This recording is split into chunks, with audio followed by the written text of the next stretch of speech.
We're back with the Lister Storm V12. This is not a bad track at all. Circuit de la Sarthre.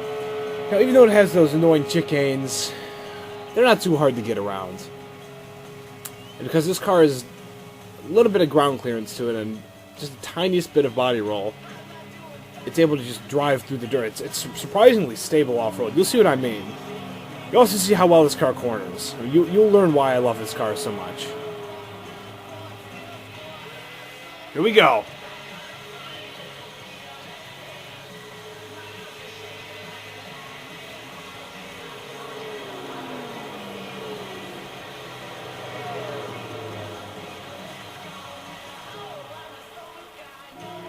Ooh, nice scene transition there. I mean, you can brake so late with it because the brakes are so good. It's an awesome car. I mean, on tight tracks, it's at home. On open tracks at home, you just have to be careful because coming out of turns, there are much more powerful cars than yours. So you're going to have to do a lot of blocking with it. Yeah, you better run. This car should evoke sheer terror. You little chumps. Yeah, you better run. I am not even in 4th gear yet. It's got 6 gears. That just hit 5th gear. Now watch, I'm going to pass these guys like they're standing still. Now I just hit 6th gear. And I'm gone. Adios, Zonda. Pathetic joke.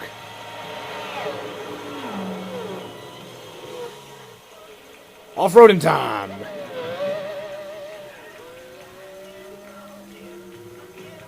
Now what you just saw there was me slowing down a little bit too much for it. Usually I only need to downshift 3 times when I hit the tarmac again. There I had to do it 4 times, so that taught me that I can just flat-foot it through that dirt, or at least not brake as much. Cinematic camera! Oh, wait, never mind. I'll do it a little bit later.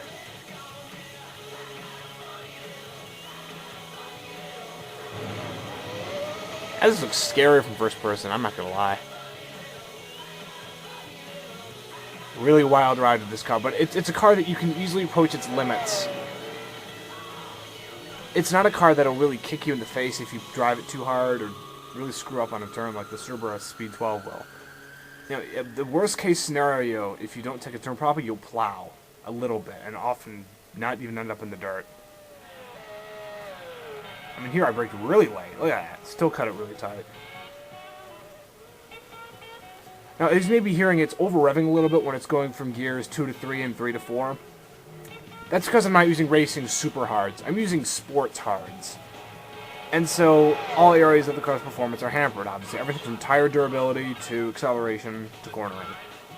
But even with the sports hards, this thing's a monster. Really corners well. Brakes were always good. No fade, really, really consistent feel of the brake pedal, and really nice grabbing power too. It brings us into a halt like nobody's business.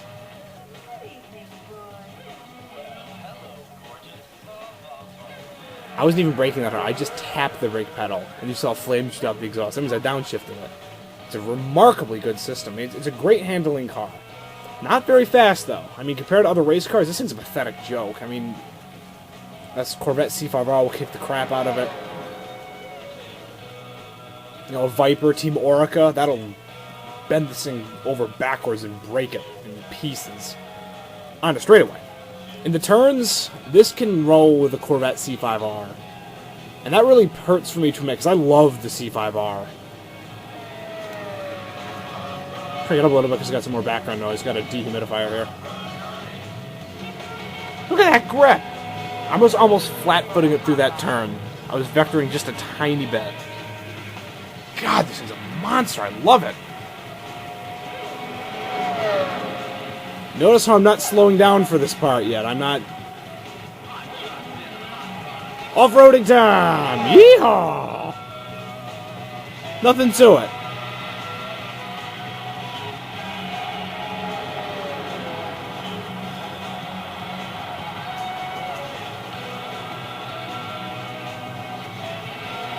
This is lap 2 of 2.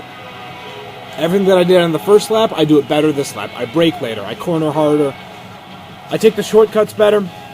Just a much better lap overall. My first lap wasn't bad, though. I didn't make any major mistakes.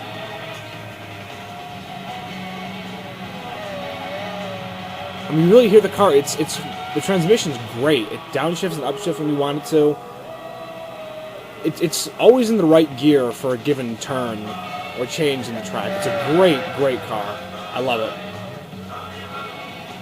Love the paint job, dude. It's just very bold. I first called this the Sprite car because it was yellow and green. Here we go. Sounds like an F1 car. Or an Italian blow dryer if you don't like cars with high revving V12s. This is a long shot. Actually, you can see the suspension. You can't really tell from this angle here, but you see the car bouncing a little bit. It's actually giving a little bit as it goes over bumps. Not a lot, but enough to keep me stable as I'm going over them. And the car is not bottoming out much at all over there, because this pavement is not even. Oh yeah, that's beautiful.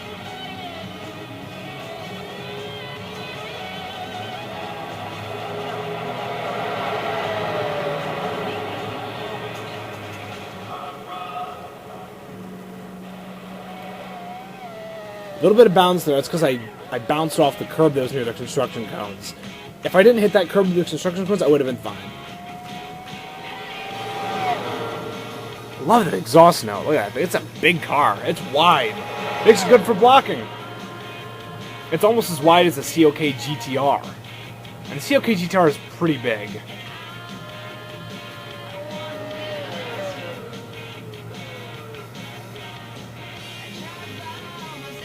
Here we go. Back onto the power.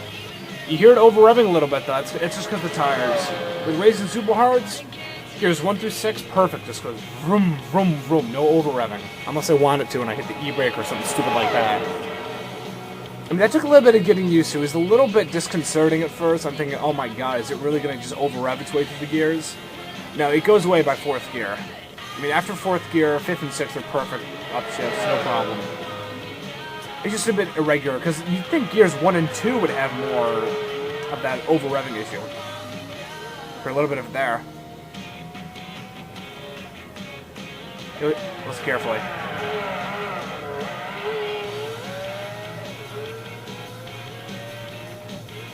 Yeah, that was just gear 2 to 3 and then 3 to 4. See, it's remarkably easy to keep on the road despite how big it is. It's wider than the TVR Cerberus Speed 12. And if you've driven that car, you can appreciate how wide it is. This car is even wider, but it just doesn't come across as a really wide car. I mean, it's the chassis that really helped me. Ooh, I'm coming into that one fast. Wow. Screaming through these turns. A lot of fun.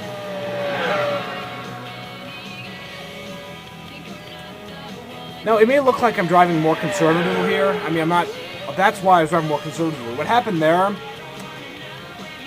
I hit the brakes a little bit too hard, and my rear tires, actually, they're on medium yellow because of that long straightaway section. My front tires weren't getting much wear. My rear tires were getting all the wear. So that's something you have to be careful. I mean, if the rear tires in this thing go, its dream handling tends to go with it. Now, that being said, the car is still very drivable. You just have to be more conscious of its skidding issues with the bad tires, but any car that's rear-wheel drive would be bad.